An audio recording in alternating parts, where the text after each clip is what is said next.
When I was 16, my world turned upside down. I remember how on a cold morning I was told that my father had passed away. He was the breadwinner in our small family, the only one bringing money home. My mother didn't work. She took care of my younger sister, who was only 4 years old. So there I was, a teenager suddenly thrust into adulthood, inadvertently becoming the head of the family.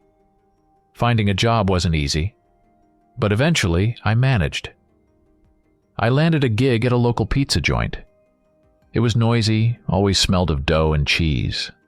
I rolled up my sleeves and got to work, realizing I needed to grow up fast. Not just for myself, but for my mom and sister who now depended on me. Working at the pizzeria was grueling. Every day I faced exhaustion and stress, trying my hardest to keep my family afloat. But despite the hardships, I persevered. After a couple of months of backbreaking work, my mother finally found a job, which allowed me to relax a bit and think about the future. I started looking for another job, something more interesting than endless days spent behind the pizza oven. However, finding something worthwhile proved to be not so easy. Nevertheless, I kept searching, fueled by hope for a better future. One day, while strolling down the street, my attention was drawn to a small shop that looked like an antique store. The windows were filled with all sorts of strange and intriguing items, each seemingly holding its own secret. Pinned to one of the windows was a note. Assistant wanted in the shop. There was something about this ad that intrigued me. Perhaps it was my desire to escape monotony, or simply intuition telling me that something unusual awaited me here. Deciding not to pass up the opportunity, I pushed open the heavy wooden door of the shop. The tinkling of a bell announced my arrival as I stepped inside. The first thing that struck me was the sense of solitude and mystery, as if I had entered another world. The air was thick with the scent of old leather, dust, and incense swirling around like mist. Everything seemed permeated with history and secrets. The shop was cluttered with all sorts of antique items, each one unique. On one shelf stood a wooden marionette theater, its figures so lifelike it seemed they could come to life at any moment. Nearby sat a glass case containing a rotating crystal emitting a soft blue light, casting mystical shadows around the dimly lit room. In the corner stood an antique mirror in a carved frame, but when I looked into it, it didn't reflect my image. Instead, faces flickered in its depths, clearly belonging to past eras. A shiver ran down my spine, but I couldn't look away. On the next shelf were various clocks. Some ran backward, others stopped at a certain time, and still others emitted sounds more like whispers than ticking.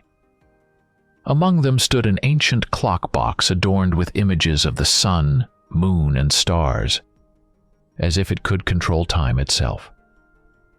At the far end of the shop, on a special pedestal, stood a statue of an angel with outstretched wings. It seemed to watch my every move. At its base lay a small book with a lock, engraved with an unknown symbol. As I carefully examined the items on the shelf, my gaze settled on an antique silver snuff box adorned with intricate Celtic circles and mysterious runes. The lid of the snuff box was slightly ajar, and I caught a faint whiff of old tobacco, as if it had been used recently.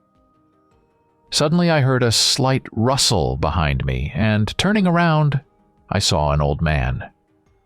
He was dressed in a worn suit, the color of damp earth, with a dark green vest underneath. His hair was gray and unevenly cut, and his face bore thick white eyebrows and wrinkles that spoke of a long life filled with secrets and knowledge. "Ah, you've found the Morrowcount's snuff box," he began in his hoarse voice, his eyes sparkling with unusual interest. "This item has an amazing history. It is said that the Count used it not only to store tobacco but also ashes from the peaks of the Holy Mountains, which granted him longevity and protection from evil spirits." After a short pause, the old man asked, "And now tell me, "What brought you to my humble shop?" "I saw your job advertisement. I'm interested in the assistant position," I said. The old man nodded as if expecting this question, and his face broke into a smile. "Oh, excellent. The shop truly needs young hands and eyes, especially those who appreciate the stories contained in these ancient objects." With these words, the old man turned and began to move slowly towards the back of the shop, and I followed him. We walked to the back door and stepped inside. The room was set up like an office, but every element of the decor seemed to be from a different era. A massive oak desk with curved legs, a leather chair worn with time, and walls lined with bookshelves, where each book seemed like an ancient relic. Glass orbs and copper measuring instruments were scattered here and there, adding to the atmosphere of an old scientist's world. The old man approached one of the bookshelves and carefully took out a thick tome with a worn leather cover. Returning to the desk, he spread the book before him and began to write something, occasionally glancing at his notes. Then he looked up at me and asked for my name and date of birth. After I answered, he nodded and continued writing. "My name is Mr. Mortimer, and I am the owner of this shop," he introduced himself. "Before we proceed, I need you to familiarize yourself with the terms of our contract and sign it," he added, handing me a quill and pointing to the page where my name was written. I read the terms of the contract carefully. The document stated that I agreed to work in the shop full-time, performing all tasks related to the maintenance and management of the antique collections. In return, the shop provided me with a moderate salary, the opportunity to study in the field of antique art and the supernatural, and access to closed collections for personal research. However, there was one condition that caught my attention. I could not disclose to anyone the secrets I learned while working, and in case of leaving the shop, I would have to sign a non-disclosure agreement. The wording about the supernatural puzzled me. I glanced uncertainly at the old man.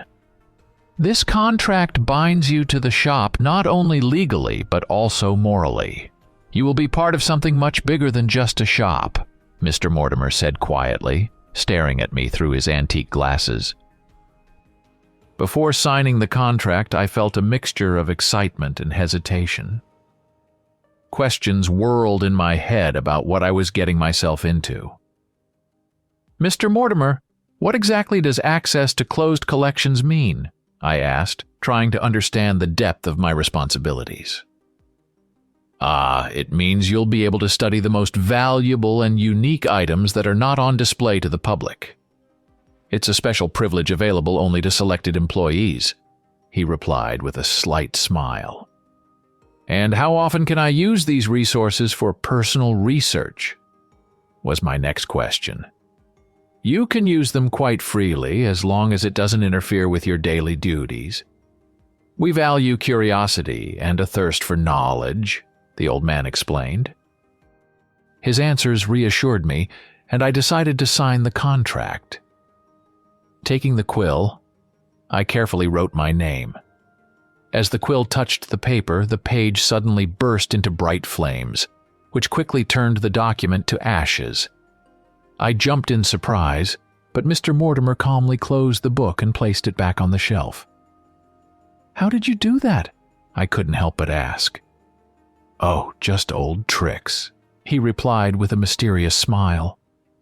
Then Mr. Mortimer approached the shelf and laboriously pulled out another book. It was thick and heavy, with a cover covered in dust and a web of time. He handed it to me, saying, "Please study this book tonight and come back tomorrow. It will help you better understand what we do here and what your role and opportunities are in the shop." Surprise froze on my face as I took the heavy book, but then I silently nodded to Mr. Mortimer in understanding. With the book under my arm, I headed towards the exit of the shop and walked towards my aunt's house, where she was looking after my little sister Anna. The evening was already darkening, and the streets were getting darker with each step. After crossing several blocks, I reached the modest neighborhood where my aunt lived in a small house with whitewashed walls and an uneven fence. As I approached the house, Anna was playing in the yard, eagerly examining small flowers and stones. Hearing my footsteps, she looked in my direction and, recognizing me, ran towards me with a joyful cry. After thanking my aunt, my sister and I headed home together. On the way, the youngest kept asking me about the book I was carrying. "What's that book, brother? It looks so old," she persisted, trying to peek under the cover.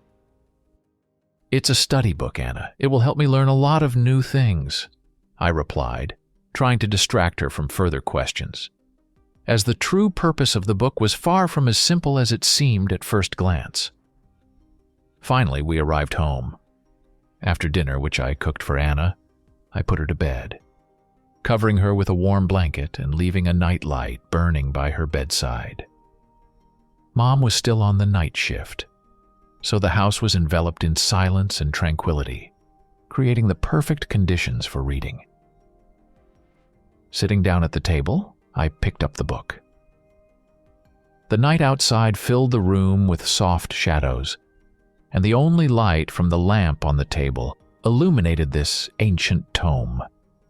The book was bound in leather, darkened with time, with gold embossing that had almost worn off.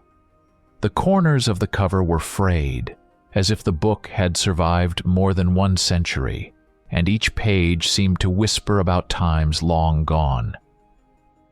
As I carefully opened the book, on the first page I saw its title, "Secrets Through Time." The title intrigued me. Flipping the page, I came across an image of an ancient chest of drawers made of dark wood with ivory inlays. According to the text below the image, the chest had unusual and even eerie properties. It was found in an abandoned mansion in Eastern Europe, and it was said that each drawer contained not just items, but also memories of past events. Those who opened its drawers could see visions of the past, not always pleasant or safe. These visions were so realistic that they could drive unprepared minds to madness. The chest also served as a portal for spirits of the past, who could use it to return to the world of the living.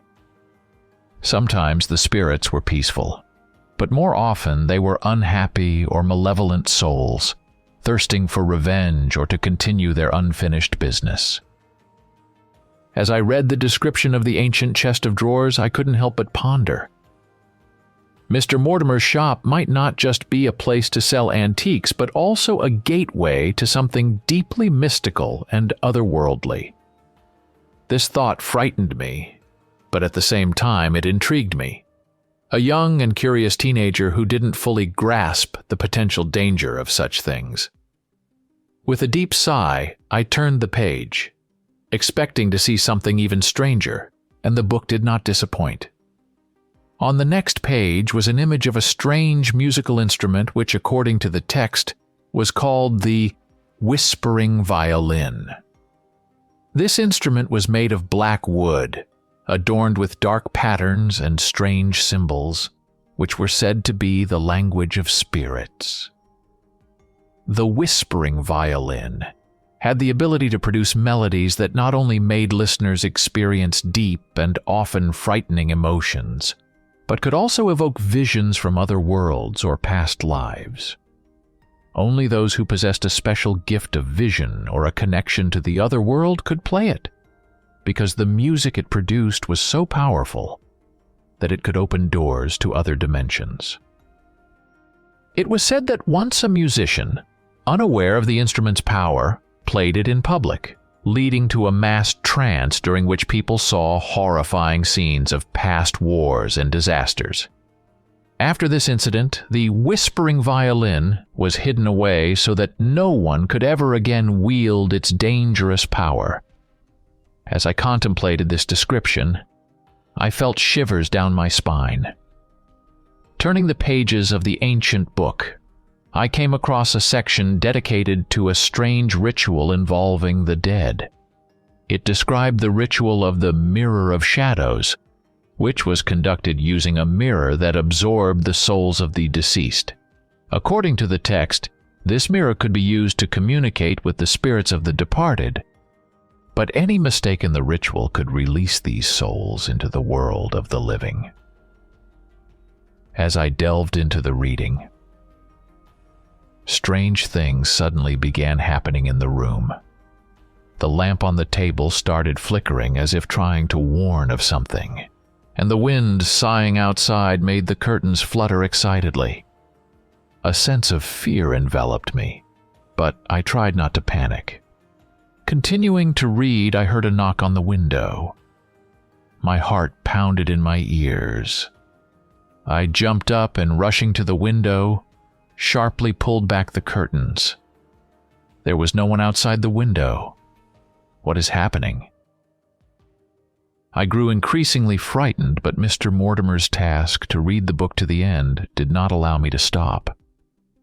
I returned to the table, trying to steady my trembling hands.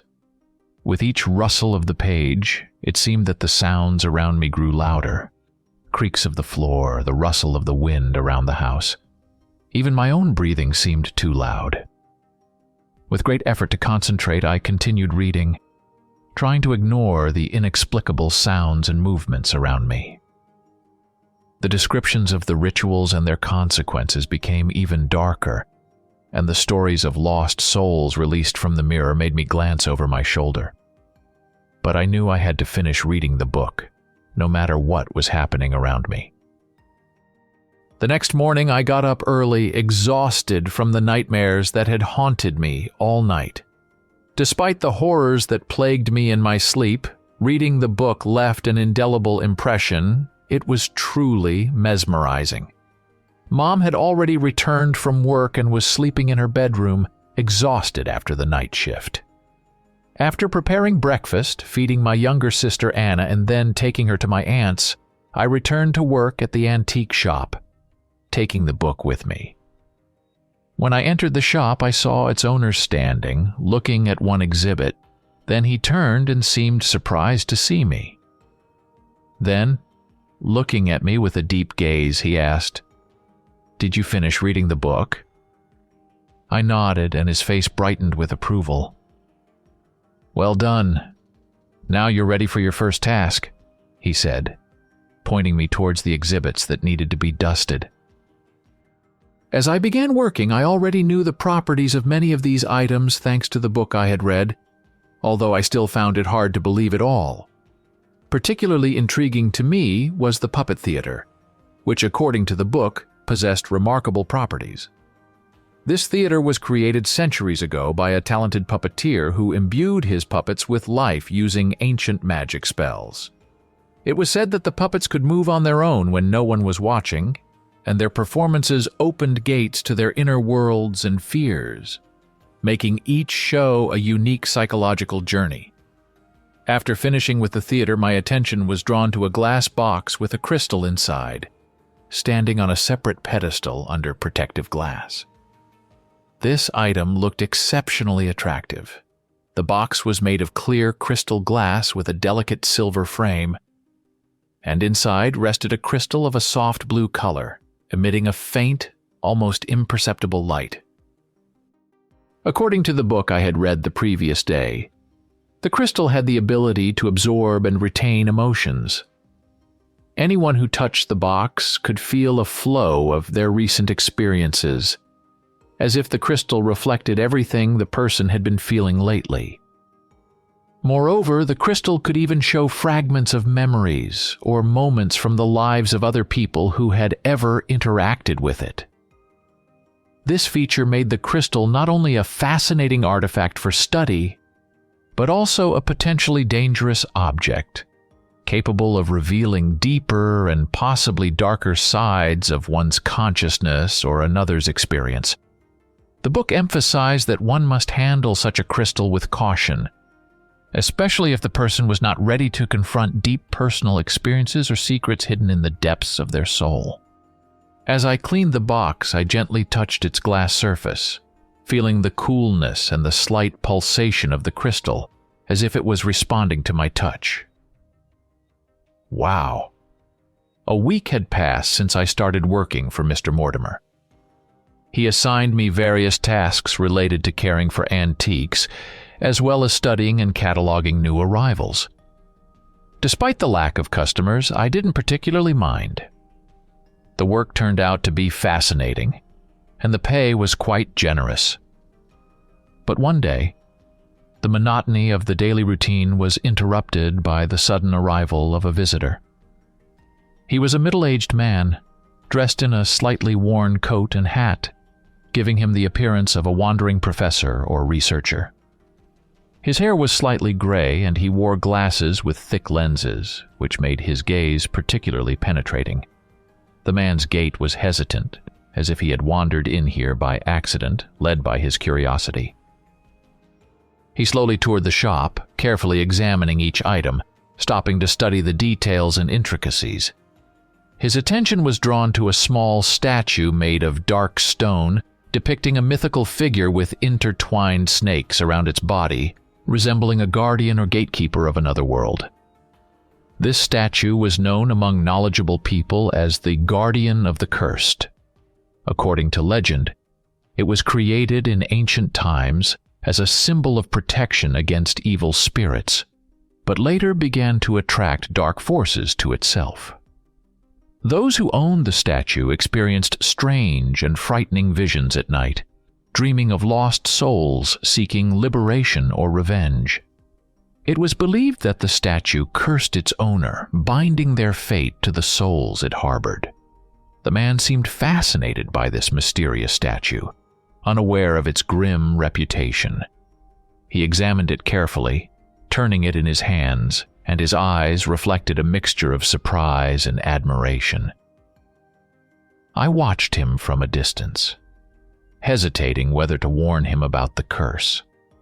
Thoughts swirled in my head about what choice to make, to intervene or to let fate take its course. When the man asked about the price of the statue, Mr. Mortimer, weighing his gaze, named the price and then added, "This item is known as the Guardian of the Cursed, and it does indeed carry a curse, but I will sell it to you if you still decide to buy it." The man apparently didn't take his words seriously, just laughed, and taking out his wallet, paid for the purchase. Mr. Mortimer nodded to me, indicating that the statue needed to be carefully packed. Wrapping it in fabric, I pondered my new beliefs. Perhaps after a week of working with these unusual artifacts, I began to believe in their supernatural properties.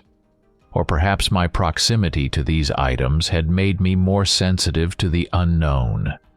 After the statue was packed, I handed it to the buyer who, nodding in thanks, turned and left the shop. Turning to Mr. Mortimer, I couldn't help but ask why he had decided to sell the cursed item. In response, he just smiled at me with a mysterious smile and said, "All in due time, you'll find out later." I could only scratch my head, puzzled. The next day, Mr. Mortimer gave me an unusual task. He handed me a sheet of paper with an address and a small iron seal that fit in the palm of my hand. His instructions were strict. I needed to bury the seal in the yard of the specified house so that no one would notice. After that, my task was to watch the man who bought the statue and continue to do so until I myself realized it was time to dig up the seal and return. Mr. Mortimer explained nothing more, ushered me out onto the street, and closed the door behind me. Standing on the street, I puzzled for a moment, but soon pulled myself together and headed to the specified address. Upon arrival, I saw a small house. It was modest. A single-story building with slightly peeling paint and a small front garden. The house seemed quite cozy, but at the same time there was a certain neglect about it, as if its occupants lacked the means or desire to care for it properly. Choosing a moment when there was no one around, I carefully buried the iron seal in a secluded corner of the yard, making sure the earth looked undisturbed. Then I moved to a safe distance where I could discreetly observe the house and its owner. Soon after, I saw the homeowner come outside. Trying to remain unnoticed, I followed him. His route seemed peculiar. He entered every shop along his way, sometimes appearing to be watching someone. He peered into the windows of barber shops and other establishments as if searching for something. His path eventually led to a small building, the post office. I decided to wait outside, but the man never emerged. Approaching closer, I noticed that he was, in fact, a postal worker. I continued to observe him throughout the day, but nothing unusual or suspicious happened. The next day, I decided to continue my surveillance. The man looked a bit haggard and muttered to himself. Sometimes he glanced around as if sensing he was being watched. Was it my imagination, or did he truly know about my presence? However, his gaze was directed into space, which further puzzled me. As he made his way to work, I continued to observe, unable to understand whether his behavior was influenced by the statue or if there were other reasons behind it. On the third day of my observation, he didn't emerge from his house in the morning as usual. I began to worry, suspecting that something had happened to him. But there were no obvious signs of trouble. Everything changed suddenly when he burst out of the house holding a rifle and headed toward the store. My heart froze with fear, trying to imagine what he was about to do. Shortly after he stormed into the store, screams erupted. Moments later, he dragged a young woman outside, holding her at gunpoint. He quickly led her back to his house, causing even more panic and fear among the bystanders. I remained frozen in place, horrified and unable to believe what was happening. The arrival of the police was swift. They quickly cordoned off the house and began negotiating with the man, who was shouting incomprehensibly and incoherently. It was clear that his behavior was irrational, and the officers quickly concluded that he posed a threat to both himself and others. As the standoff ensued, tensions reached a peak. A SWAT team quickly stormed the house through the back door, while another group of officers breached the front. The operation was tense and dangerous. Sounds of clashes, screams, and commands echoed throughout the neighborhood. Fortunately, the young woman was freed unharmed, and the man was apprehended. As he was being taken away, the attention of the police and bystanders focused on him, and I used that moment to stealthily approach the spot where I had buried the seal. Carefully breaking the earth, I saw that the seal emitted a red light, which surprised me. Without much hesitation, I quickly pocketed it. At that moment, one of the officers noticed me and shouted something. I was about to rise when I noticed something protruding from the ground where I had been digging. The officer approached and asked what I was doing. I pointed to the ground, saying that I noticed the protruding object. The officer began to dig deeper and, to his horror, soon discovered a human skeleton. He continued digging, and I took advantage of the moment to blend into the crowd. After some time, it was revealed that dozens of people had been buried in the yard of this house. This discovery caused a great uproar, and the police launched a massive investigation to determine the reasons and circumstances behind such a grim find. This man turned out to be a serial killer, and this discovery shocked me. As I returned to the shop, questions swirled in my mind. Did Mr. Mortimer know that the man was a murderer, and if so, how? These questions troubled me. Upon returning to the shop, I found the owner reading a book behind the counter. When I entered, he set the book aside and amiably asked how my task had gone. I recounted all the details to him, and he nodded as if understanding something, then disappeared into the back of the store and soon returned holding a beautiful gold-bound book. He carefully opened it, flipped to the appropriate page, and asked for the seal. Placing the seal on the page, it left an imprint, and something extraordinary happened. The seal left an image of that man, and information began to appear around him.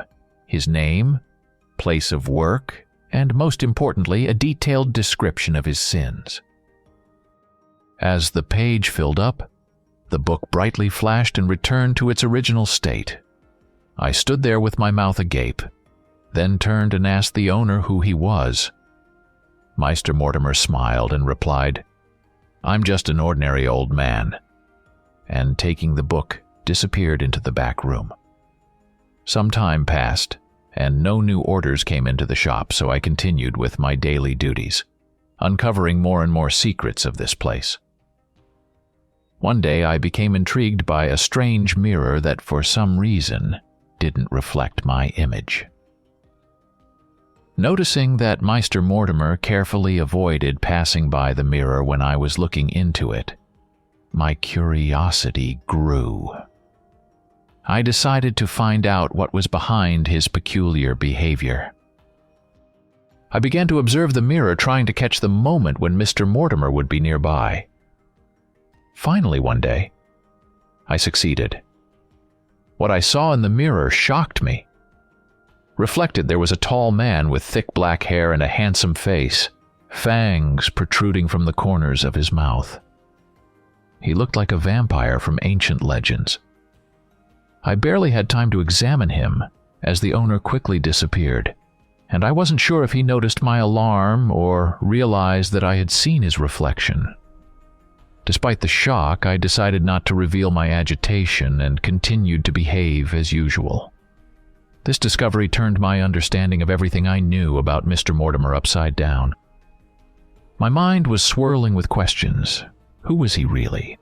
What secrets did his past hold? And what was his connection to this mirror? One day, Mr. Mortimer announced that he would be away for a couple of days and asked me to look after the shop, which made me feel excited and anxious. He assured me that I was ready for it, but I still felt unsure. The first day of his absence passed without incident. I sat behind the counter, but no customers came in. The situation changed dramatically the next day. My aunt called and informed me that something serious had happened and I needed to urgently pick up my sister. I closed the shop and went to get her. When we returned, my sister immediately began to examine the items in the shop. I sternly ordered her not to touch anything. She always listened to me, but at one point, when I was distracted, I noticed her standing next to that same mirror. I yelled at her to move away, but it was too late.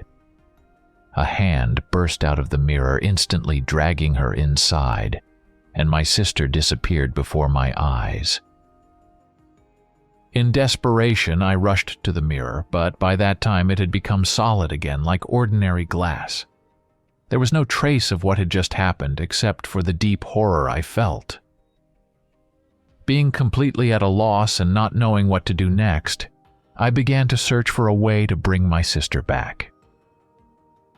I rushed to find the book I had been studying earlier. Finding it on one of the shelves, I quickly flipped through the pages to the section about the mirror. The text warned of the need for caution, as the mirror sometimes could interact with the outside world. I cursed myself for forgetting this important warning. Carefully reading the description of how to enter the mirror, I grabbed a special runic amulet, which enhanced protection against the unclean, lying on one of the shelves, and then approached the mirror.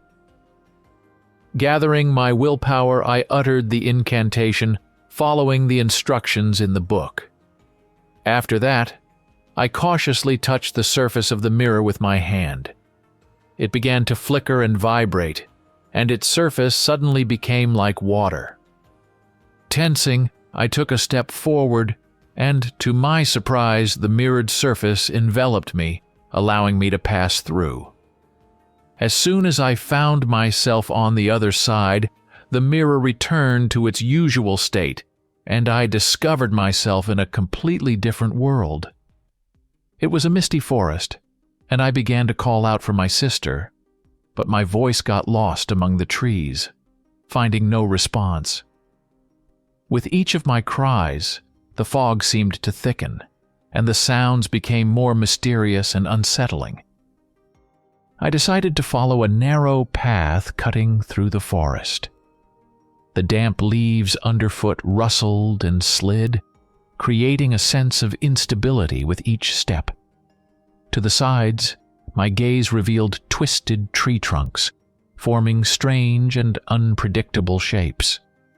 They seemed to be spectators in the theater of nature, where every rustle could be the beginning of an unknown performance.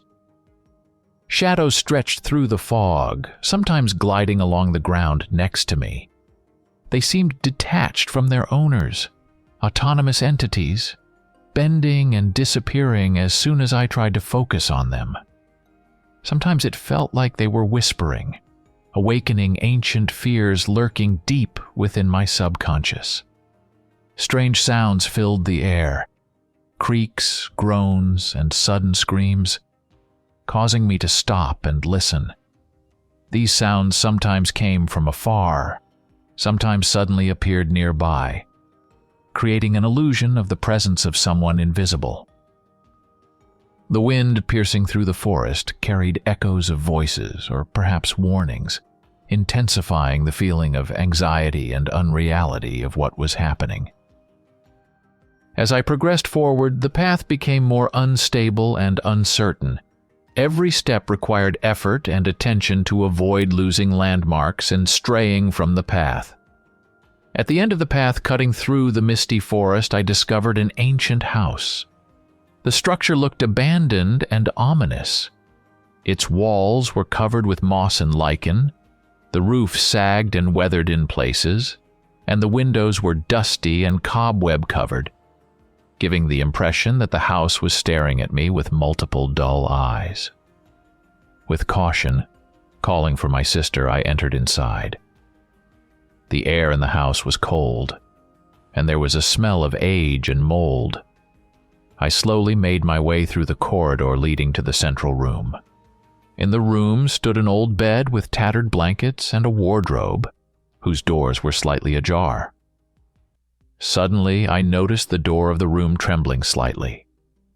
I called for my sister, but there was only silence in response. Approaching the door, I slowly opened it, preparing for the worst.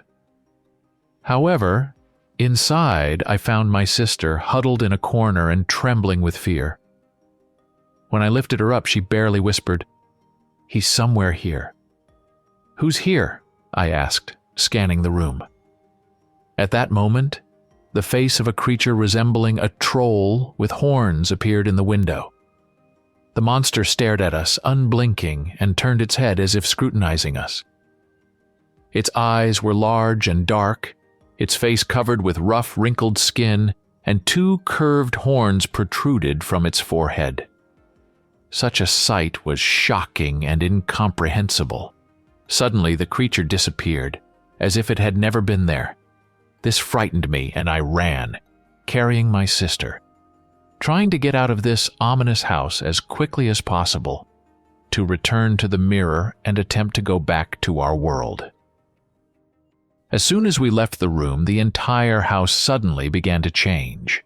The corridors became narrower, the walls twisted and shifted, creating a sinister labyrinth around us. It was like a living entity, trying to confuse and engulf us. The sounds of old wood and creaking filled the air, intensifying our fear. Shadows moved faster, and the air became saturated with the smell of dampness and mold. We ran, trying to find a way out, but every time it seemed like we were close to salvation. The corridors distorted again, forcing us to backtrack. Suddenly, the horned monster caught up to us. It moved unnaturally fast and agilely, its eyes gleaming in the darkness, and its horns seemed even more menacing in the flickering light coming through the old windows. Using our last chance, I pulled out the runic amulet I had brought with me for protection. Clutching it in my hand, I uttered the incantation I had read in the book. The amulet flashed with a cold blue light, emitting waves of energy that momentarily stopped the creature. This moment allowed us to escape from it, but the monster quickly recovered and resumed the chase. We continued to run, our hearts pounding in unison with our steps. Darkness and fear enveloped us, and the ominous sounds of our pursuers echoed in the corners of the labyrinth. Every turn seemed predestined, every shadow threatening. Finally, the monster cornered us, a dead end from which there seemed to be no escape. We found ourselves in a small, cluttered room, its walls so close they could close in around us at any moment. As the creature slowly approached us, baring its fangs and drooling, I felt fear gripping every fiber of my being. I held my sister close, trying to shield her from the terrifying sight, thinking that this was the end for us. Suddenly, the room was bathed in red light, and it seemed like the walls were covered in blood. The red haze engulfed everything around us, creating the sensation that we were inside a living, pulsating heart. The monster hesitated for a moment, looking around in confusion, but still continued moving toward us. Then, as if out of nowhere, a man appeared in front of the creature, the same one reflected in the mirror of the shop owner. He calmly raised his hand and opened his palm, on which a bloody sphere began to form. With strength and precision, he hurled it towards the monster, and when the sphere hit the creature, it pierced through it, causing the creature to collapse to the ground lifelessly. The man turned to me, smiled, and reached out his hand. I grabbed it and stood up. Under his guidance, we quickly escaped from this nightmare place, finding ourselves once again in the forest, which, although still gloomy, now seemed less threatening compared to what we had just experienced. Emerging from the forest, we found ourselves back in the world of the mirror, where the man helped me and my sister return through the mirror portal to our ordinary world. As we stood in the shop, I breathed deeply and relievedly. Everything inside was as I had left it, quiet and calm. Mr. Mortimer sat behind the counter, engrossed in reading a book as if nothing had happened. This moment brought me mixed feelings and surprise. Who then helped me in the mirrored world? Who was the man with his reflection? I was about to ask about this when suddenly the doorbell rang, signaling the arrival of a visitor. Turning towards the door, I froze in fear. There stood a ghost. To be continued.